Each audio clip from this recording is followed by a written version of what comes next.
પરવળનું શાક તમારામાંથી કોને કોને ખૂબ જ ભાવે છે અને તમે આ વિડીયો કયા શહેરમાંથી જોઈ રહ્યા છો તે મને આજે કમેન્ટ્સમાં જરૂરથી જણાવજો. હેલો ફ્રેન્ડ્સ, વેલકમ ટુ વર્ષ કિચન. કેમ છો બધા? હું છું વર્ષા. તમે જો હજુ સુધી ચેનલ પર નવા છો અને ચેનલને સબસ્ક્રાઇબ નથી કરી અને તમને જો મારી રેસીપી ગમતી હોય તો વધારે સુપર હેલ્ધી, ટેસ્ટી અને ઇઝી રેસીપીઝ જોવા માટે મારી યુટ્યુબ ચેનલ વર્ષ કિચનને સબસ્ક્રાઇબ કરજો અને સાથે જ બાજુમાં આપેલા બેલ આઇકન પર ક્લિક કરજો જેથી તમને આવતા નવા વિડીયોઝની નોટિફિકેશન મળતી રહે. ચોમાસામાં પરવળની સિઝન આવી જતી હોય છે અને પરવળમાં વિટામિન્સ અઢળક માત્રામાં હોય છે. વિટામિન્સ અને ફાઇબરથી ભરપૂર હોય છે. તો આજે હું તમારી સાથે ઓરિજિનલ સુરતી પરવળના શાકની રેસીપી શેર કરીશ. સુરતમાં પરવળનું શાક દરેક સુરતીઓના ઘરે કઈ રીતે બને છે તેની રીત હું તમારી સાથે શેર કરવા જઈ રહી છું. તો 2 વ્યક્તિને સૌ થાય તેટલું મેં અત્યારે 250 ગ્રામ જેટલા પરવળ ધોઈને લીધા છે. તો સૌ પ્રથમ તો પરવળ માટેનો મસાલો તૈયાર કરવાનો છે. તો 2 ચમચી જેટલા આખા ધાણા અને વરિયાળી લેવા એક મિક્સર જારમાં અને 1 ટેબલસ્પૂન જેટલા તલ લેવા. 2 ટેબલસ્પૂન જેટલા શિંગદાણા કાચા જ લઈ લેવાના છે અને આ બધું મિક્સરમાં અધકચરું વાટી લેવાનું છે. અને વરિયાળી અને આખા ધાણા તમને જો ચાવવામાં આવે એ રીતે ન ગમતા હોય તો તેનો એકદમ પાવડર કરીને ત્યારબાદ તેમાં શિંગદાણા એડ કરીને અધકચરા વાટી લેવાના છે. શિંગદાણામાંથી તેલ છૂટું ન પડી જાય તેનું ખાસ ધ્યાન રાખવાનું છે. આ રીતે તેનો કરકરો દાણેદાર પાવડર તૈયાર કરવાનો છે. 250 ગ્રામ જેટલા પરવળમાં આટલો મસાલો એકદમ પરફેક્ટ થશે. અને આ મસાલો ખાસ બનાવવાનો છે કેમ કે આના વગર શાક સારું નહીં લાગે. 12 કળી જેટલું લસણ લેવાનું છે અને 1 મોટો ટુકડો આદુને ઝીણું સમારીને લેવાનું. જો તમે લસણ ન ખાતા હો તો માત્ર આદુ લેવું. 3 થી 4 તીખી મરચી લેવાની છે. સુરતી શાક છે તો આદુ મરચી તો ખાસ હોવાના જ. અને સુરતીઓ આમાં લીલું લસણ જ નાખે છે પરંતુ મને અત્યારે લીલું લસણ નથી મળ્યું એટલે મેં સૂકું લસણ લીધું છે. તમે બંને લસણ નાખી શકો છો. આદુ મરચાં લસણની પેસ્ટ આ રીતે શિંગદાણાની ઉપર જ મૂકવાની છે. હવે એક વઘારિયામાં 2 ટેબલસ્પૂન જેટલું શીંગતેલ ગરમ કરવા મૂકવું. પરવળનું શાક ખાસ શીંગતેલ અથવા તો તલના તેલમાં બનાવશો ને તો તેનો સ્વાદ બહુ જ સરસ આવે છે. તો તેલ ધુમાડા નીકળે એટલું ગરમ કરવાનું છે. મીડિયમ ગેસની ફ્લેમ પર તેલને ફૂલ ગરમ થવા દેવાનું છે. ધુમાડા નીકળે તે ખાસ જરૂરી છે. તો એકદમ સરસ ધુમાડા નીકળે એવું તેલ એકદમ ગરમ થઈ ગયું છે. હવે આ ગરમા ગરમ તેલને આ મસાલામાં રેડી દેવાનું છે જેને કારણે આ મસાલો એકદમ સરસ કૂક થઈ જશે. અને આ મસાલો શાક બનાવવાના 1 કલાક પહેલાં બનાવીને ઢાંકીને મૂકી દેવાનો છે જેથી તેમાં શિંગદાણા એકદમ સરસ ચડી જાય અને લસણની કચાશ નીકળી જાય. આ રીતે જ આ મસાલો પહેલેથી તૈયાર કરીને મૂકી દેવામાં આવે છે. ખાસ તેને અડધો થી 1 કલાક રેસ્ટ આપવાનો છે. બધું મિક્સ કરી દેવાનું છે તેલ સરસ રીતે. અને હવે આપણે તેને ઢાંકીને 1 કલાક રહેવા દઈશું.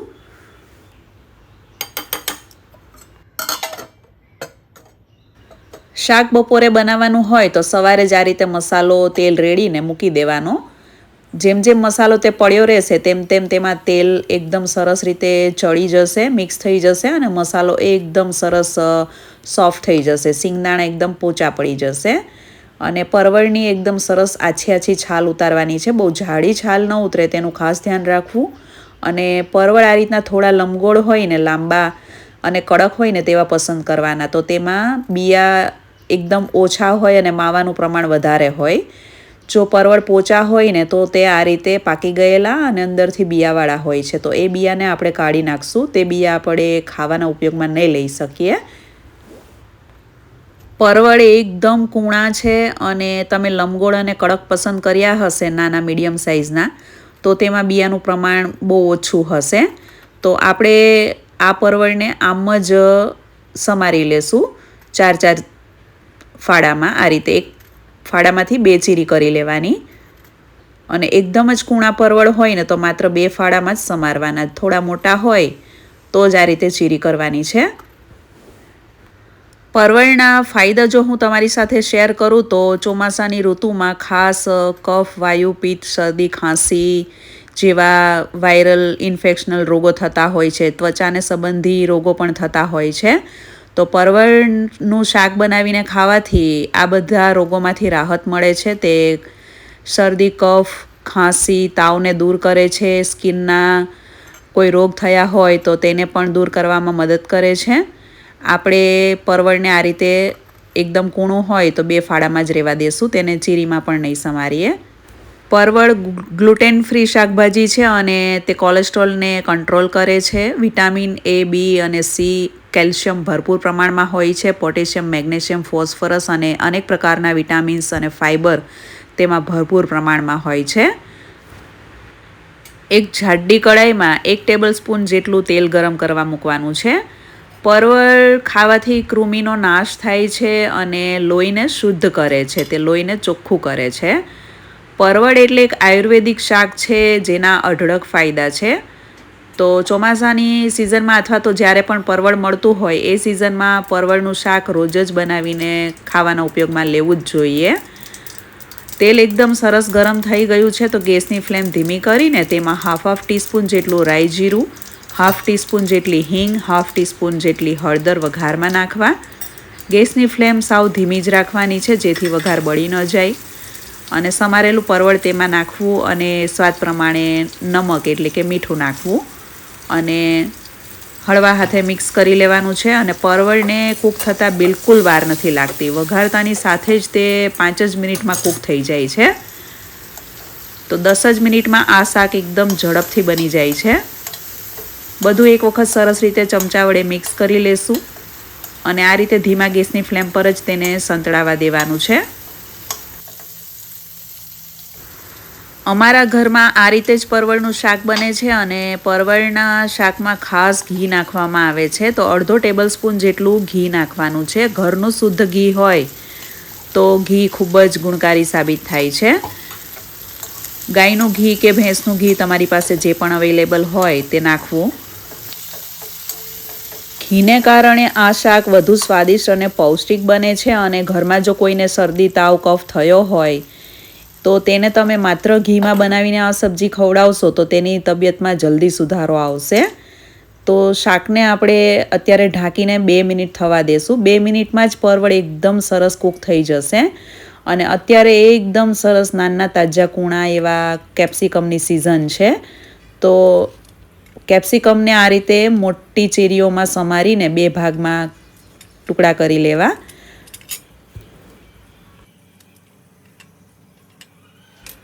સુરતીઓ માત્ર પરવળનું શાક જ આ રીતે બનાવે છે, પરંતુ તમે કેપ્સિકમ પણ નાખશો ને તો પણ ટેસ્ટ બહુ સારો એવો આવે છે અને નાના બાળકોને પણ ખાવાની મજા આવે છે. ઘણી વખત બાળકો પરવળ નથી ખાતા હોતા, તો તમે આમાં એક બટેટું પણ નાખી શકો છો અથવા તો એકલા પરવળનું પણ બનાવી શકો છો.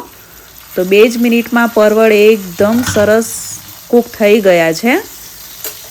પરવળને ચડતા બિલકુલ વાર નહીં લાગે કેમ કે કઢાઈ એકદમ જાડી છે અને એકદમ તપી ગયેલી છે.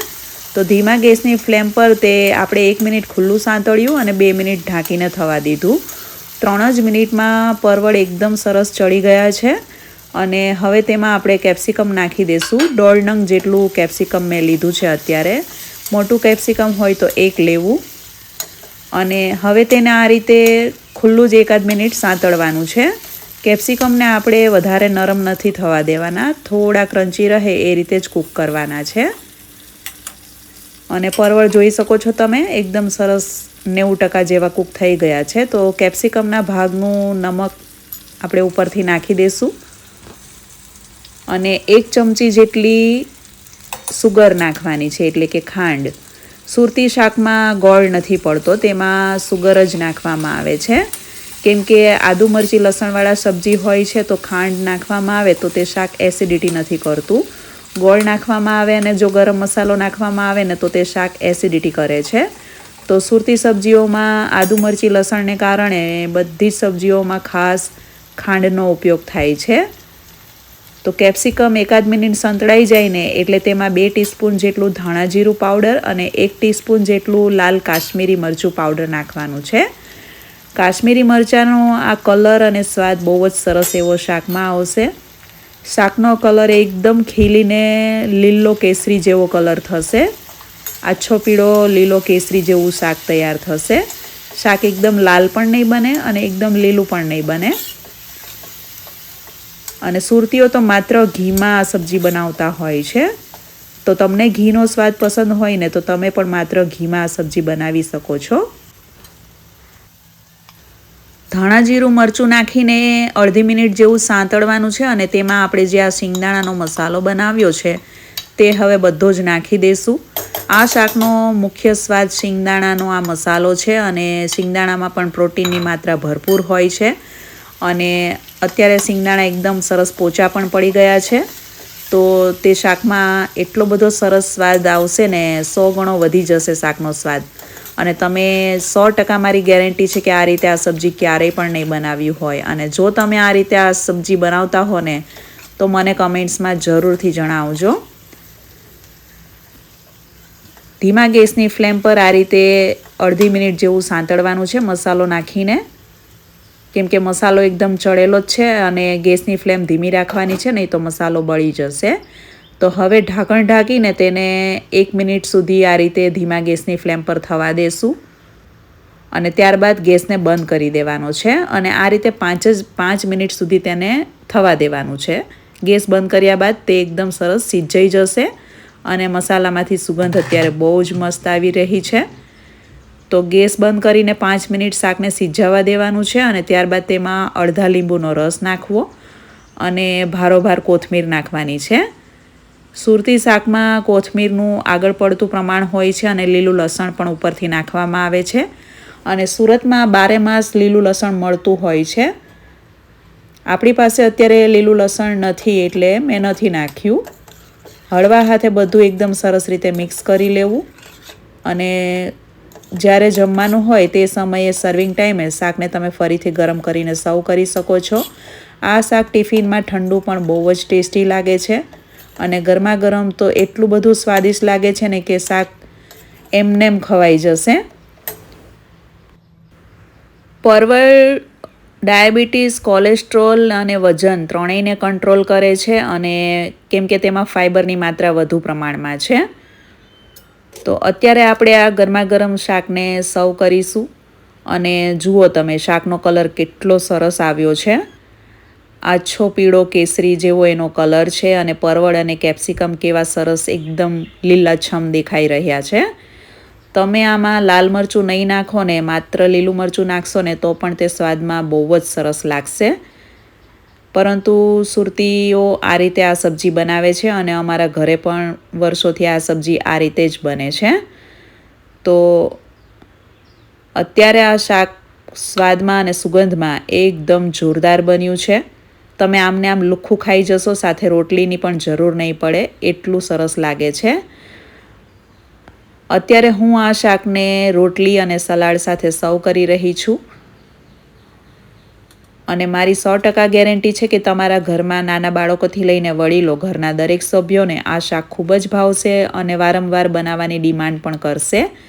તો અત્યારે હું ગરમા ગરમ ઘઉંની રોટલી, ગાજર, બીટ અને દહીં સાથે સર્વ કરી રહી છું.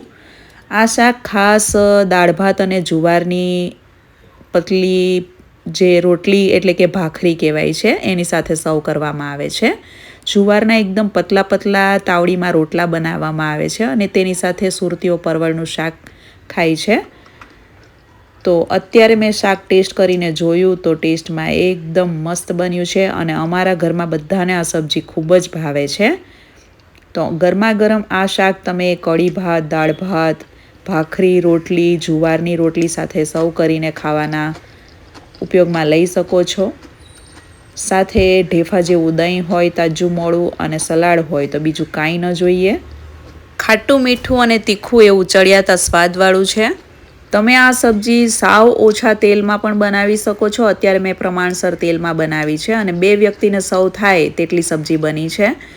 અને આ શાક ખાવાથી રોગપ્રતિકારક શક્તિ અને પાચન શક્તિ એકદમ મજબૂત બને છે અને સ્કિન પણ ગ્લો કરે છે.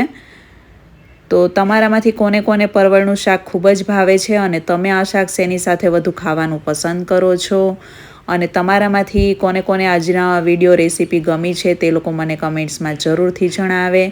તમને જો આજની આ પરવળના શાકની એટલે કે સુરતી પરવળના શાકની રેસીપી ગમી હોય તો વિડીયોને લાઇક અને શેર કરજો અને ચેનલને સબસ્ક્રાઈબ કરજો.